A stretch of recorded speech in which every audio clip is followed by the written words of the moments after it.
Are you ready for some vapid, shallow, and superficial content? Because today I'm bringing you the top 10 Eurohunks that are older than your dad.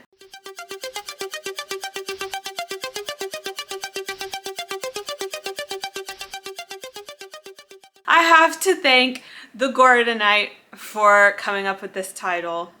It's perfect. I know, here I am again with a very surface level kind of video, but I just couldn't help it because I have been watching some movies that have some real hotties, and I just want to tell you about them. So often in Eurocult, the women are always getting praised and worshipped for their beauty, and so often we overlook the men, so I want to give them their little chance to shine, okay? And I know I have viewers of all ages, so these hunks may not be older than your dad, but just don't take me too literal, okay? You may have seen quite a while ago I did a top 10 giallo hunks with Celeste from Sweet and Spooky.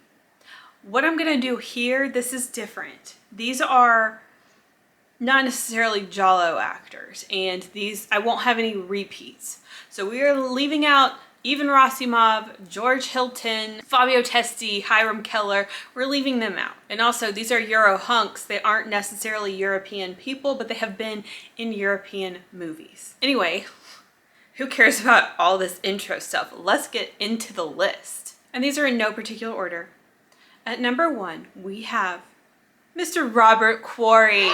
Yay! Robert Quarry has been in 50 films, including Sugar Hill, Dr. Fives Rises Again, and of course, he's Count Yorga. And if you've been around for a little while, you've heard me already just fangirl over Count Yorga. What makes Robert Quarry hunky? Well, admittedly, him as a vampire, it just really works. He's got the features, he's got like the dark hair, I don't know. He really pulls off the vampire thing. He also has these like crystal blue eyes. And I think I like his nose. You know, I always try to look at someone and be like, what makes them attractive, right? And sometimes I don't know. But something I really like about Robert Quarry is the way he carries himself. Like, he's very eloquent. He gives like wealthy man energy. Oh yeah, and he has nice hair. He just plays a superb vampire. He's a classy man. He's a classic man. He's a classic man. He was born in 1925 and he passed away in 2009. Rest in peace. Robert Quarry is older than my dad and my granddad. Let's move on. You might have guessed this one. We have Jack Taylor. Jack Taylor has been in 92 films, including Ninth Gate, Red Rings of Fear, Eugenie, Female Vampire, and obviously a ton more. He's particularly fascinating because he seems kind of like sophisticated and classy, you know, but he is appearing in very, very smutty and trashy films. Now, why is he a hunk? He is a dashing man. His face is also kind of creepy. So he's sort of straddling this line of handsome but creepy, and I like it. Oh, and he has also these crystal blue eyes. You're gonna see that as a trend. Yeah, I'm just really taking a liking to Jack Taylor, so if you have any Jack Taylor recommendations, let him know down below. Jack Taylor was born in 1936 and he's still alive today. Number 3, Maurizio Merli. He has been in 32 films. He is well known for being in Maurizio Testi films. And I just met him when I watched The Tough Ones, aka Rome Armed to the Teeth. It's rare that I say a man looks better with a mustache, but he rocks the stash. Like, I think he needs it.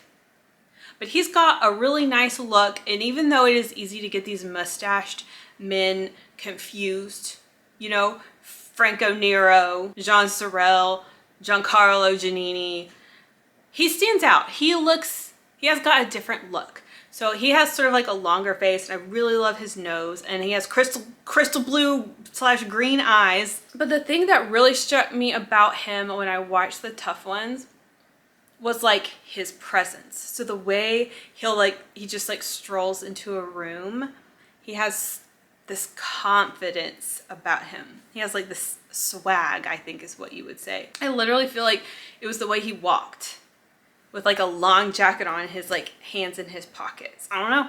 Maurizio was born in 1940 and he actually passed away very young in 1989. Number 4, this is someone who I did mention in my giallo hunks video, but they were an honorable mention. But now I want to give him his moment. That is Jean Sorel. Jean Sorel has been in 74 films, including Short Night of Glass Dolls, Belle de Jour, Sweet Body of Deborah, and the movie that really kind of won me over, like made him into a full-blown hunk for me, is The Eye of the Hurricane. Or is it In the Eye of the Hurricane? So what makes him hunky? Like, sure, maybe he's one of those like standard movie star looking guys, but I really do like his kind of boyish look, his sort of square face, and I really like his eyebrows, that they're always like kind of furrowed, but it looks good. You know what I'm saying? Oh, a nice jawline too. He's got a nice jawline. And he has like a pretty smile. So he's kind of like a pretty boy, you could say. So Jean was born in 1935 and he's still alive too. Hunk number 5. Almost feels weird calling this man a hunk, but I'm talking about Christopher Lee. This man has been apparently in 323 films.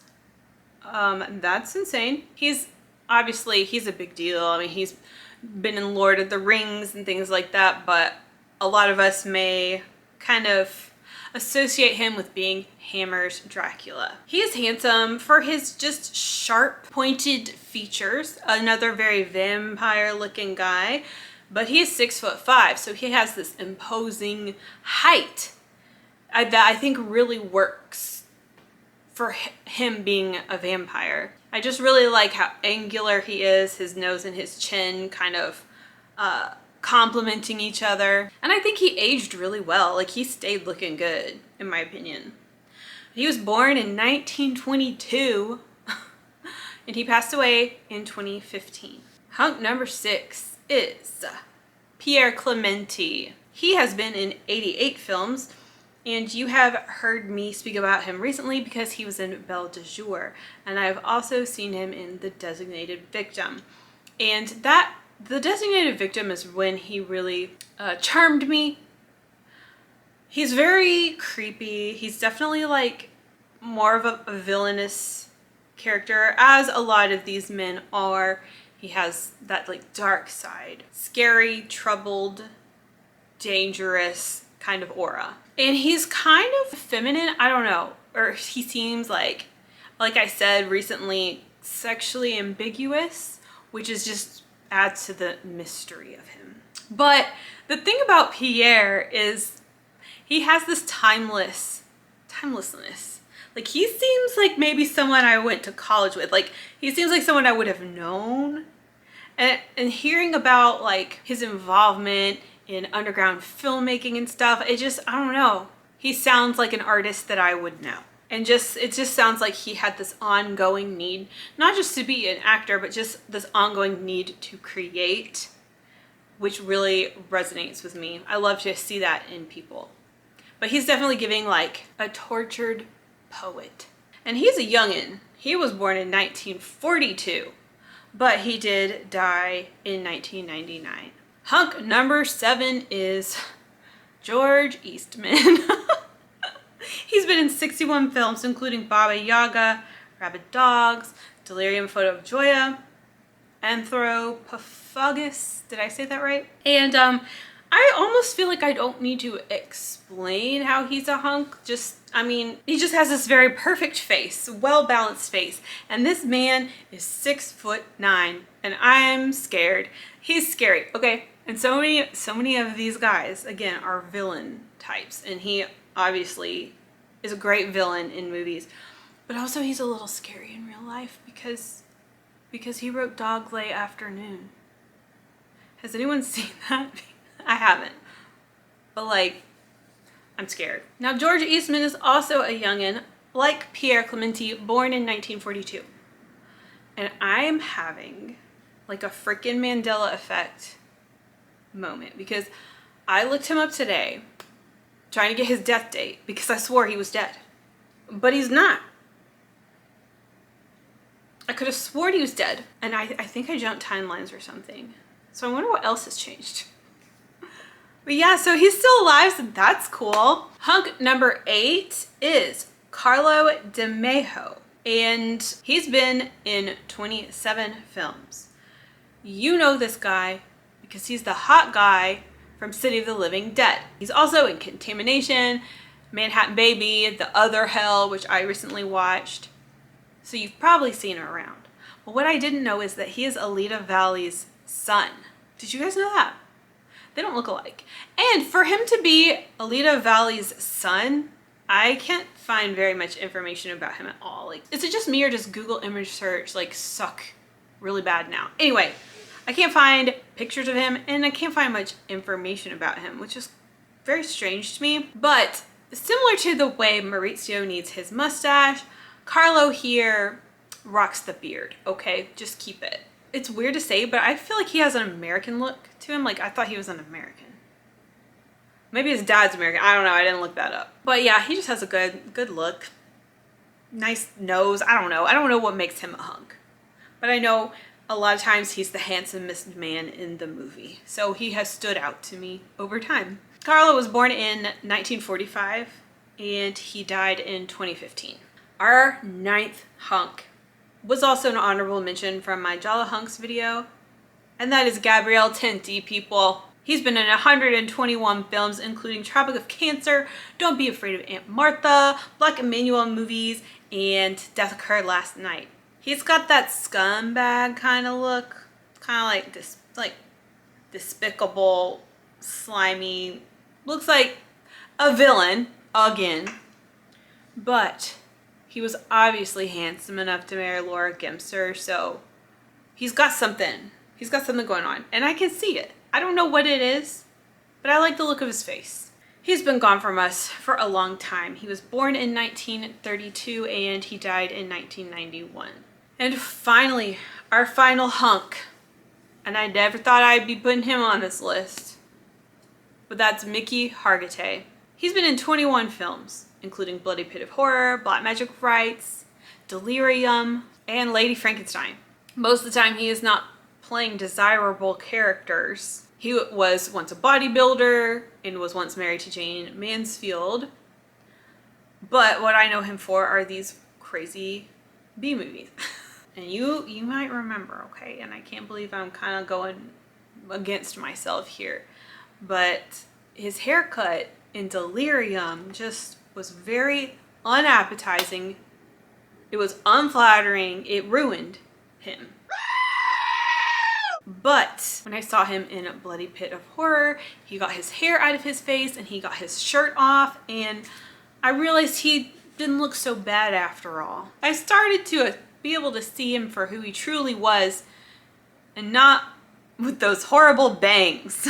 But yeah, I'm starting to see it. I can see it. So special thanks to Richard from The Doomed Show for validating me and supporting my decision to put Mickey on this list. Mickey was born in 1926 and he passed away in 2006. So did you enjoy the list of people I think are handsome? Who did I leave out? I do have some honorable mentions that I considered, you know.